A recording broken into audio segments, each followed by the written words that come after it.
हमारे साथ कांग्रेस एमएलसी बालमुरी वेंकट जी जुड़े हैं।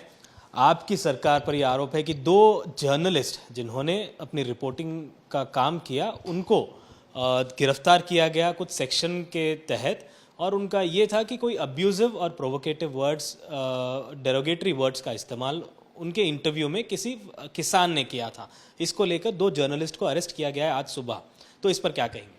अगर किसी व्यक्ति कुछ बात करे तो डेरिगेटरी वर्ड्स यूज करे तो, अगर मान लो मैं भी आपके सामने कल्वकुंटला चंद्रशेखर राव जी को, केटीआर जी को गंदे गंदे गालियां देता हूं, कि आपके इंडिया टुडे चैनल पे या किसी भी चैनल पे, लोकल या नेशनल किसी भी चैनल पे एज इट इज वही गालियां चलाएंगे क्या? उसको बीप करके चलाएंगे? आप आज इसको इतना इश्यू मतलब बना के ये फ्रीडम ऑफ स्पीच बोल के बात कर रहे हैं। फ्रीडम ऑफ स्पीच में बात करने के तरीके भी रहते, स्टैंडर्ड ऑफ जर्नलिज्म भी रहता है, जिस तरीके से क्या प्रोजेक्ट करना, क्या दिखाना चाहिए। और स्टैंडर्ड ऑफ जर्नलिज्म आज बीआरएस पार्टी और उनके लोग इसको गिराने की कोशिश कर रहे, गिराने की तरह दिखा रहे हैं। और अगर इसी तरीके से वो लोग मानते तो बीआरएस पार्टी को, केसीआर जी को 10 साल में अभी भी लोग 100 गालियां देते। वो गालियां सुन सुन के उनके मतलब कान में से खून निकलता है, उस तरीके से गाली डालते। वो गाली कभी भी चलाने जरूरत पड़े तो हम भी इससे पहले बात किया, लेकिन हम भी जब भी प्रोटेस्ट करना, इश्यू को, मुद्दे को उठाना बात अलग है। किसी व्यक्ति के ऊपर, किसी गवर्नमेंट के ऊपर जो शब्द यूज नहीं करना चाहिए, अगर यूज करे तो भी उसको दिखाने का थोड़ा लिमिटेशंस रहता। As a journalist you need to take care of that. अगर आपके चैनल में अब मैं केसीआर जी को गाली दे रहा हूं, as it is raw video आप केसीआर जी के ऊपर चलाएंगे क्या? मैं गाली दिए so will you do that? And you are expecting कोई ऐसा कर रहे तो उनके ऊपर एक्शन ना लिया जाए। This is absolutely wrong. There should be some standards even in journalism. कोई भी उस चीज को सपोर्ट करना और उस तरीके से चीजों को एंकरेज करना सही बात नहीं है। लेकिन आपकी सरकार में जब बात होती है तो बीआरएस पार्टी ये कह रही है कि आपकी सरकार में डेमोक्रेसी की बात होती है, मोहब्बत की दुकान की बात होती है। केटीआर जी कह रहे हैं, राहुल गांधी जी से पूछ रहे हैं कि आपकी मोहब्बत की दुकान कहाँ है जब इस तरीके की आवाज को दबाया जा रहा है। सी, आवाज को दबाने की बात नहीं है। If you are a journalist, कोई आपके ऊपर मतलब किसी किसान को उनके हिसाब से वो बोल रहे किसान आके बात करे, लेकिन हमारे हिसाब से वो टीआरएस पार्टी ऑफिस मीटिंग में फर्स्ट फ्लोर में यह चीज हुआ है। और इंटेंशनली किसी व्यक्ति को आप लेके आके उस तरीके से अगर बात करवाने की कोशिश कर रहे हैं, और पाप बेचारा वो जर्नलिस्ट को भी मिसगाइड कर दिए। और जर्नलिस्ट वो सुनने के बाद, कोई व्यक्ति गाली देने के बाद, किसी चीज पे इस्तेमाल करने के बाद जो चीज इस्तेमाल नहीं करना चाहिए, मतलब वो दिखाना नहीं चाहिए, उसको बीप करके चलाना पड़ता है। उसको भी रॉ वीडियो चलाने के बाद 100% उसके ऊपर सिस्टम के हिसाब से जो एक्शन लेना चाहिए उस तरीके से लिया जाएगा।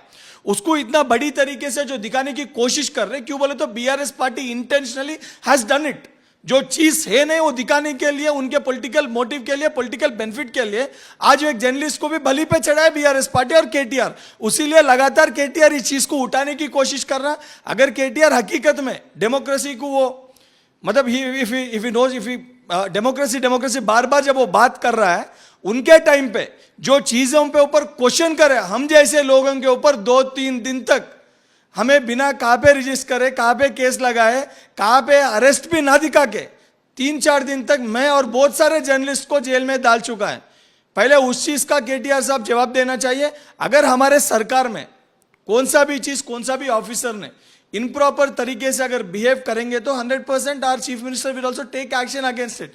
If it is against the system, against the procedure, if they do it according to the procedure, we need to respect the law. Law के हिसाब से जो हुआ उस तरीके से हम कोर्ट में जाके प्रूव कर लेना चाहिए।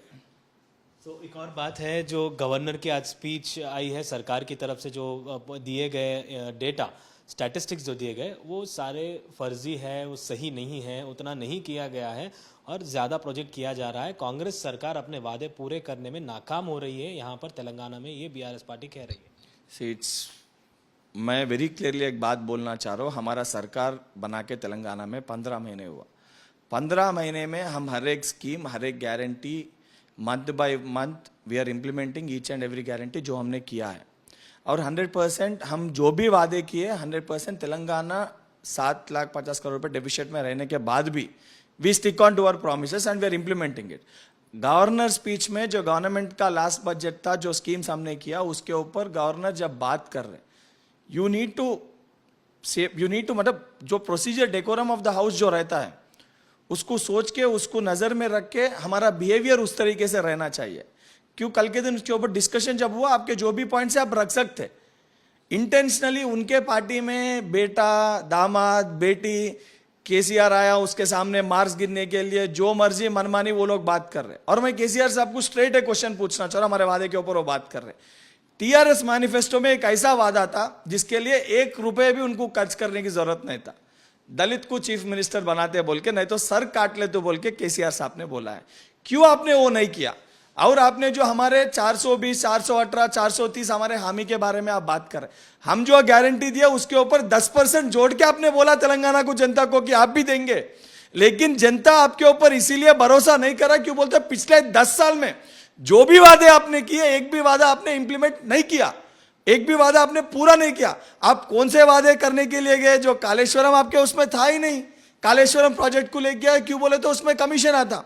जो भी प्रोजेक्ट आप लेके आए उसके ऊपर आपका पेट भरने के लिए, आपके परिवार के लिए आपने प्रोजेक्ट्स लेके आया, जिसके वजह से आज तेलंगाना का हालत है। और तेलंगाना जनता हमारे ऊपर जो ट्रस्ट करके हमारे चीफ मिनिस्टर के ऊपर, राहुल गांधी जी के बात के ऊपर मान के तेलंगाना स्टेट कांग्रेस पार्टी ने दिया, वो मान के हमारे को वोट डाले। 100% हम वो पूरे सभी वादे हम पूरे करेंगे। और केसीआर साहब को भी मैं आपके मीडिया से उनको मैं एक रिक्वेस्ट करना चाह रहा हूं, एज एन अपोजिशन लीडर आपके ऊपर भी हक बनता, अगर कौन से भी गारंटी के ऊपर कुछ इंप्लीमेंट नहीं हुआ, एविडेंस के हिसाब से असेंबली में आके आपको क्वेश्चन करने का राइट है। और तेलंगाना जनता देखती कौन क्या किया। आप बिना असेंबली में आके, बिना पब्लिक से मिलके, आप फार्म हाउस में बैठ के आप बात कर रहे हैं, हम जनता से मिल रहे हैं, जनता का प्रॉब्लम्स हमें पता है। इस तरीके से पॉलिटिकल गेम अगर आप करना चाह रहे हैं तो उसी तरीके से हमारा काउंटर भी रहेगा। धन्यवाद हमसे बातचीत करने के लिए। तो ये थे Congress MLC Balmuri Venkat. Camera person Damodar के साथ अब्दुल बशीर, हैदराबाद।